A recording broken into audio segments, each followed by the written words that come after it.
Hey, so this is a video on campaign budget optimization 101, how to achieve best results.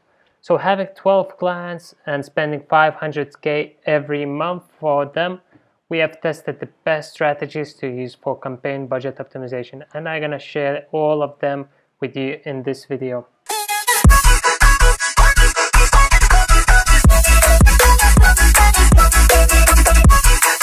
Hey, so as I mentioned, I'll show you how I structured the conversion budget optimization campaign itself, and I'll tell you my thinking behind it.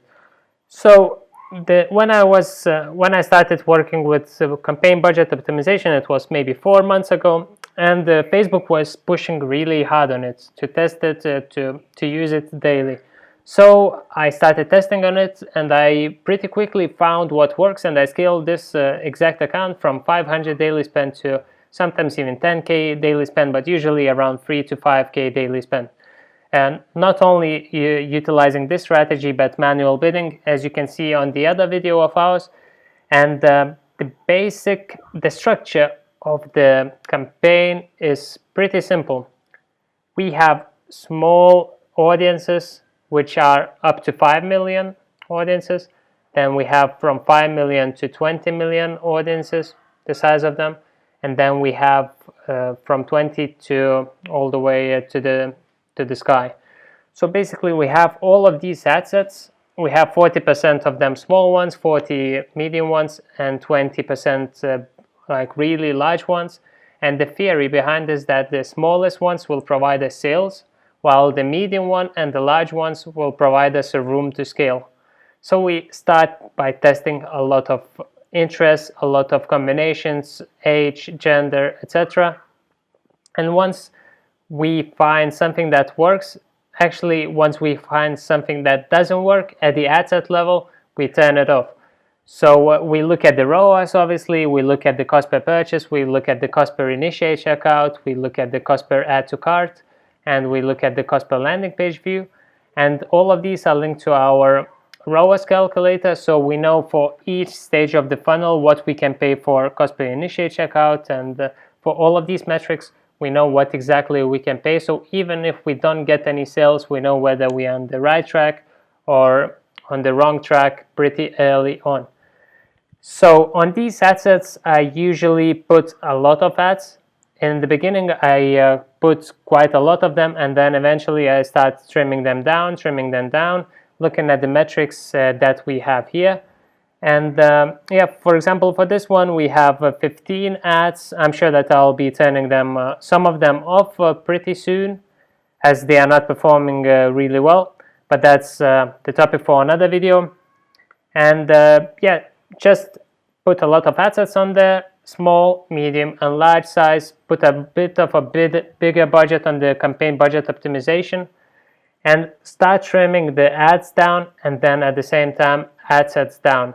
My theory behind trimming them down is that when I have, for example, a smaller audience and a medium-sized audience, and if they are the same audiences, but this one with more countries maybe included, or maybe broader age range, I would leave the medium one, because I want to get 50 conversions on each of the ad sets that I have down here.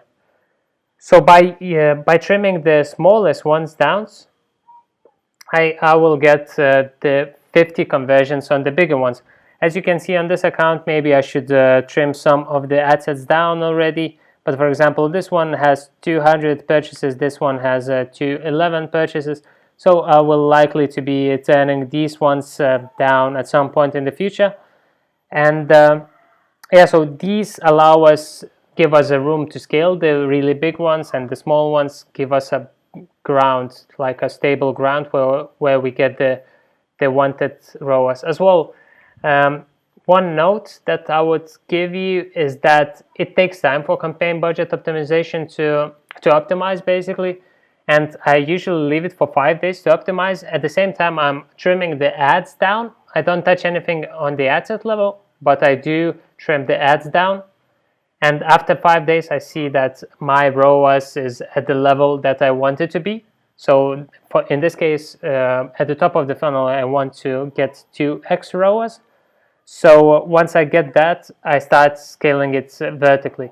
So I increase the budget by 20% every 20 hours, or sometimes even for this account, because I was able to scale it really quickly. I even scale it by 20% every day, especially when it's a weekend.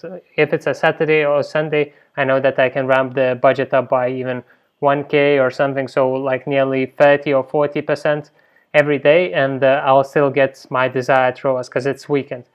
So that's it for this video. Have a look at the other ones, and thanks for watching it. Thank you.